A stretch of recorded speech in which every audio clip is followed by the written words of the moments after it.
এখন মাসটা শ্রাবণ মাস। এই ভিডিওটি শ্রাবণ মাসে। আমাদের যাত্রা শুরুতে দুপশলা বৃষ্টি হয়ে গেছে। আমরা চললাম আমাদের নিজস্ব গাড়িতে ঝাড়খণ্ডের একটি বিশেষ তীর্থস্থানে।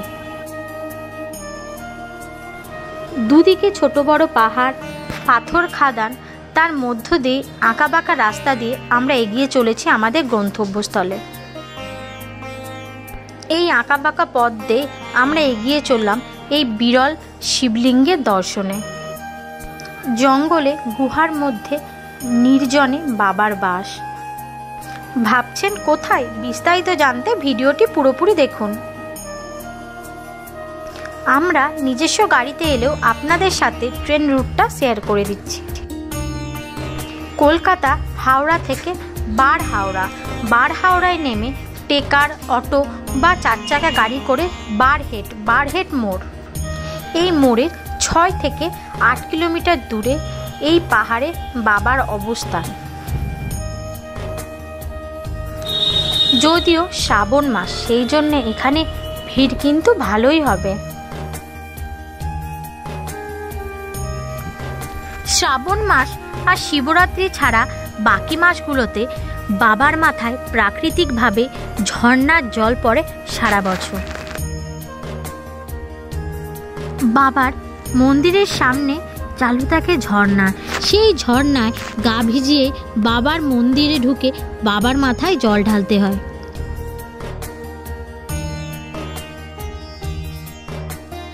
বাংলা থেকে কাছে পিঠে এই রোমহর্ষকর তীর্থস্থান, আর আমি বাবার ভক্ত তাই না এসে পারলাম না। আমি ছোট থেকেই এই জায়গার নাম অনেক শুনেছি, কিন্তু কখনো আসতে পারিনি। সেই জন্য এবার চলে এলাম বাবার মাথায় জল ঢালতে।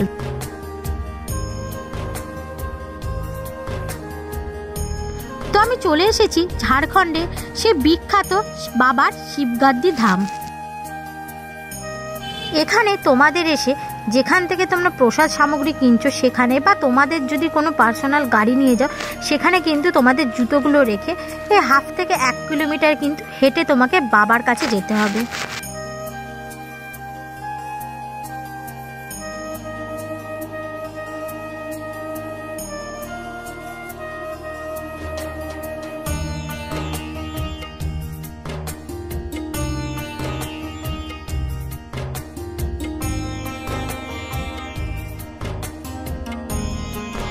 তো আমরা আমাদের জুতো সমস্ত কিছু যথাস্থানে রেখে দিয়ে হেঁটে চলেছি বাবার কাছে। আর এখানে রাস্তার দুপাশে প্রচুর কিন্তু স্টল, দোকান পাশার বসে। এখানে বাবার জিনিসপত্র, ফুল, মালা, সামগ্রী পাওয়া যায়।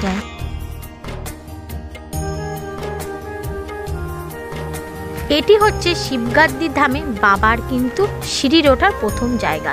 এখানেই পাশেই থাকছে ঘন্টা, 2টো ঘন্টা লাগানো আছে। এটা কিন্তু প্রথমে ঘন্টাগুলো ভালো করে বাজিয়ে তারপর কিন্তু সিঁড়ি চড়াই করে ওপরে বাবার কাছে উঠতে হবে।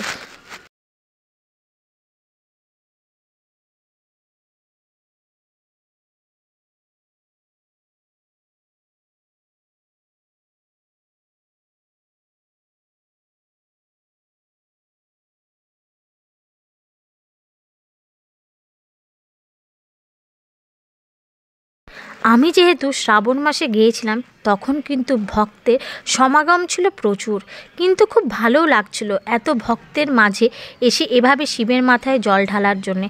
তোমরা যারা এই বাবার ভক্ত বা শিব ভক্ত যারা আছো তাদের কাছে কিন্তু শিবগাদ্দি ধাম একটা খুবই স্বর্গীয় স্থান।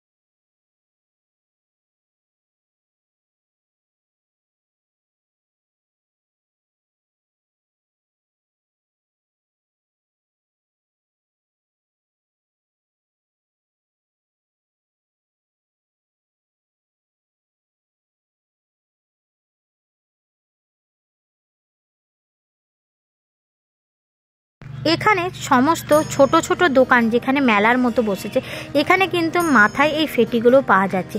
সবার মতো আমিও কিন্তু মাথায় একটা ফেটি বেঁধে নিয়ে চললাম বাবার মাথায় জল ঢালতে।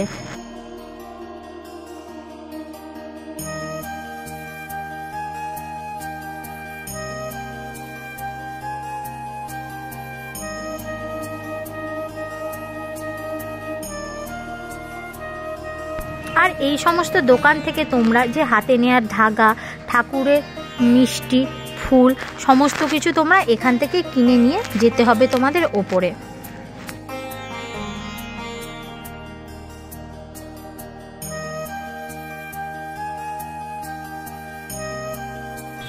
তো এখানে হচ্ছে ঝর্ণা, এই ঝর্ণাতে মাথা ভিজিয়ে ঢুকতে হবে বাবার জায়গায়। তো বাইরে থেকে আমি বাবার মন্দিরটা তোমাদেরকে দেখিয়ে দিচ্ছি। এই হচ্ছে ঝর্ণার জল, দেখতেই পাচ্ছ। এই ঝর্ণার জল মাথায় নিয়ে কিন্তু গুহার ভিতর বাবার বাস, সেখানে কিন্তু ঢুকতে হবে। তো চলো তোমাদেরকেও নিয়ে যাই আমি আমার সাথে বাবার দর্শনে।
বাবার দর্শন করে ফেরার পথে মাঝ রাস্তায় পড়ে একটি বজরংবলীর মূর্তি বা মন্দির, যেখানে কিন্তু প্রচুর বড় বজরংবলী মন্দির রয়েছে। তো ভাবলাম সেই বজরংবলীটাকে তোমাদের সাথে শেয়ার করি। তো চলো দেখে নাও তোমরা এখানে কত বড় বজরংবলীর মূর্তি স্থাপন করা আছে, যেখানে কিন্তু এখানে ভক্তদের কিন্তু প্রচুর ঢল নেমেছে। এটিও কিন্তু পাহাড়ের ওপর অবস্থিত। তো চলো দেখে নাও।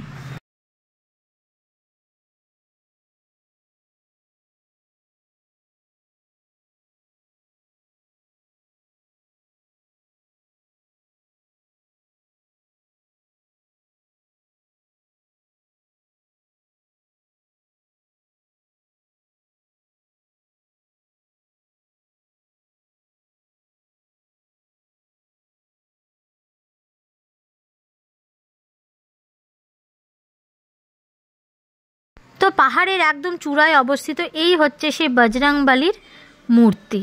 তো দেখতেই পাচ্ছ তোমরা কত বড় মূর্তিটি। তো কেমন লাগলো ভিডিওটি অবশ্যই কমেন্ট করে জানিও, আর চ্যানেলটি লাইক, শেয়ার, সাবস্ক্রাইব করতে ভুলো না।